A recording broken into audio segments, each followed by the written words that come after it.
राम राम किसान साथियों।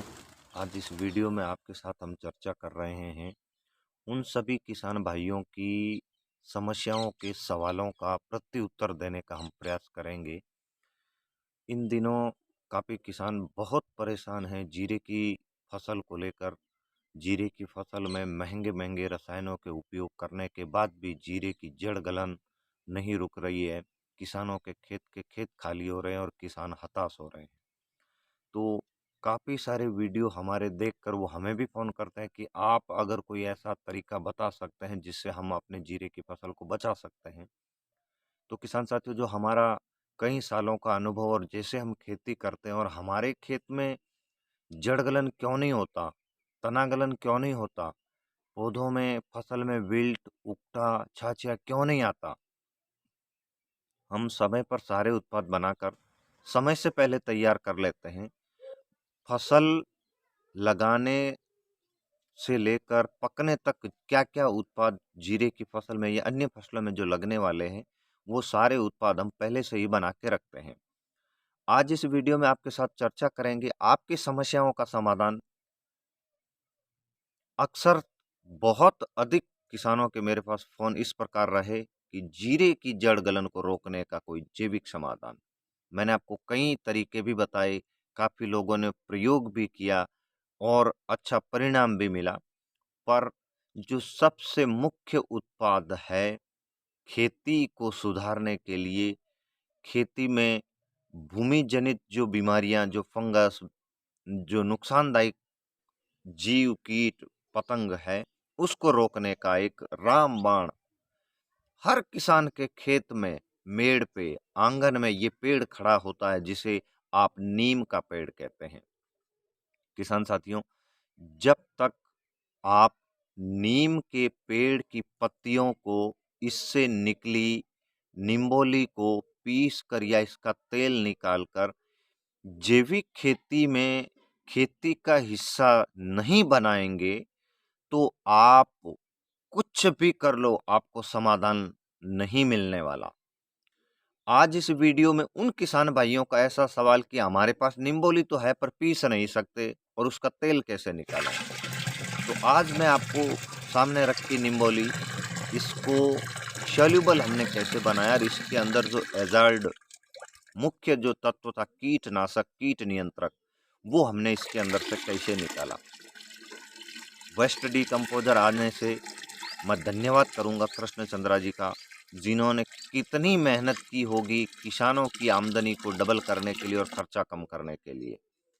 मैं आशीर्वाद भी देता हूं उन किसान साथियों को और साधुवाद भी देता हूं उन किसान साथियों को जिन्होंने उनके बताए नुस्खों को आजमाया और रोग मुक्त है। वेस्ट डिकम्पोजर जब आप तैयार कर लेते हैं, तो उस वेस्ट डिकम्पोजर में आप नीम की निम्बोली आसपास के पेड़ों से या बच्चों से इकट्ठी करवा के जो ले रखी है, अगर उसमें कंकर पत्थर है तो कोई दिक्कत नहीं। कंकर पत्थर की दिक्कत जब आती है, आप उसको मशीन में ग्राइंडिंग करके उसका पाउडर बनाने वाले हो, क्योंकि उसकी ब्लेड टूटने का जो डर रहता है। यहाँ कोई डर नहीं, कोई संशय नहीं, कोई झिझक नहीं, आप बिंदास इसका तेल निकाल सकते हो। हमने ये निम्बोली, आप मेरे हाथ के अंदर जो देख रहे हैं, ये निम्बोली उन किसान भाइयों के सवालों के प्रत्युत्तर को बताने के लिए ऐसा किया। वैसे हमारे पास मशीन भी है, हम इसका पाउडर भी निकाल लेते हैं, तेल भी निकाल लेते हैं। दोनों ही अलग अलग मशीन है, पर वो किसान भाई जिनके पास मशीन नहीं है, मध्यम वर्गीय है, तो निम्बोली से तेल निकालने की प्रक्रिया, जितनी भी निम्बोली आपके पास हो, आप 200 लीटर की टंकी लें। ये जो सामने देख रहे हैं ऐसी टंकी, इस टंकी में आप पहले वेस्ट डिकम्पोजर बना लें। वेस्ट डिकम्पोजर जब 4-5 दिन का बन जाए, तो फिर आप उसमें जो बाजार के अंदर लहसुन प्याज वाले कट्टे हैं, ये जो आप कट्टा देख रहे हैं, ऐसे कट्टे अगर हैं, तो उसमें इस निम्बोली को ऐसे ही थोड़ा हल्का साफ कर लें, ताकि रेत वो हो तो वो साफ हो जाए। हल्का मुंह बांध के, यानी कि कट्टे को, जिस कट्टे में आप मटेरियल डालने वाले हैं, तो उसको थोड़ा ढीला रखें ताकि ये फूलने पर वो कट्टा फटे नहीं। आप इसको वेस्ट डीकम्पोजर की टंकी को छाया में सुरक्षित जगह पर बिना एयर टाइट ढक्कन लगाए रख सकते हैं। इसे आप इस निम्बोली को 200 लीटर में कम से कम 50 किलो, अधिक से अधिक 100 किलो निम्बोली, कम से कम 50 किलो, अधिक से अधिक 100 किलो निम्बोली आप कट्टों में भर के अगले 2 महीने तक इसको ऐसे ही अंदर छोड़ दीजिए। वेस्ट डीकम्पोजर के अंदर जो बैक्टीरिया है, इस निम्बोली के अंदर पाए जाने वाले वो सभी सूक्ष्म तत्व जो फसल के लिए आवश्यक है, खेत के लिए आवश्यक है, जमीन के लिए आवश्यक है, कीटों को रोकने के लिए आवश्यक है, वो सारा का सारा जो है लिक्विड फॉर्म में सॉल्युबल अवस्था में बना देगा। तो इस निम्बोली के अंदर पाया जाने वाला तेल अब इस निम्बोली में नहीं है। मैं आपको इसको फोड़ के भी दिखाऊंगा कि वैसे आप नीम की निम्बोली को उतारते ही हाथ में लेके उसकी अंदर के गुदे को मसल के देखिए तो हाथ चिकना हो जाता है और तेल आता है। अब इस निम्बोली में तेल बिल्कुल नहीं बचा है, ये आप देखें।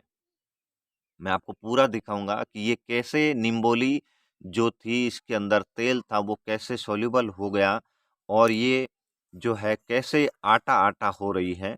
आप किधर से भी देखें, मैं आपको पूरा दिखाने का प्रयास करूंगा।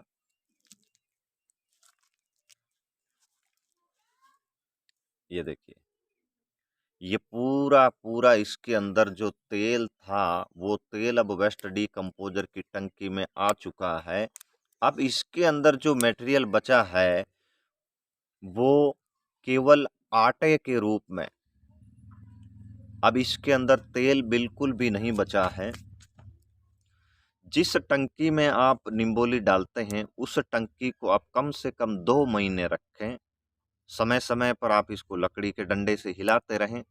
जब कभी भी आपको खेत में सिंचाई करनी है तो आवश्यकता अनुसार आप इसे 50 लीटर प्रति एकड़ के हिसाब से सिंचाई में दे सकते हैं। कम ज़्यादा कर सकते हैं खेत में भूमि जनित रोगों की डिफिशियंसी के अनुसार। यहाँ मात्रा निश्चित नहीं कर सकते कि एक किसान को इतना ही डालना चाहिए, क्योंकि कोई खेत बलवान होता है, कई खेत में बार बार जीरे की फसल कई सालों तक लगाने से उसमें रोग ज़्यादा आता है। तो इस प्रकार आप निम्बोली को बिना पीसे बिना क्रश किए वेस्ट डीकम्पोजर में अधिकतम 2 महीने, इससे अधिक आप कितने भी लंबे समय तक इसके अंदर छोड़ सकते हैं और ये घोल कभी खराब नहीं होता।